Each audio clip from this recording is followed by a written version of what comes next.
আপনি কি প্রেগনেন্ট যত দ্রুত সম্ভব জানতে চান? তাহলে এই ৩টি পয়েন্ট বলছি, শেষেরটা গুরুত্বপূর্ণ। ১. আপনার মাসিক যদি নিয়মিত হয়, মাসিকের ডেটের পরের দিনই টেস্ট করতে পারবেন। ২. যদি অনিয়মিত হয়, তাহলে মাসিক যেদিন শুরু হয়েছিল তার ৩৬ দিন পরে টেস্ট করাতে পারবেন। ৩.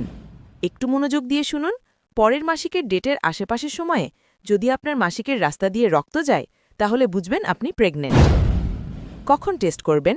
সকালে ঘুম থেকে উঠে প্রথম প্রস্রাব দিয়ে টেস্ট করলে ফলাফল সবচেয়ে স্পষ্ট হয়, কারণ তখন প্রস্রাবে HCG এর ঘনত্ব বেশি থাকে।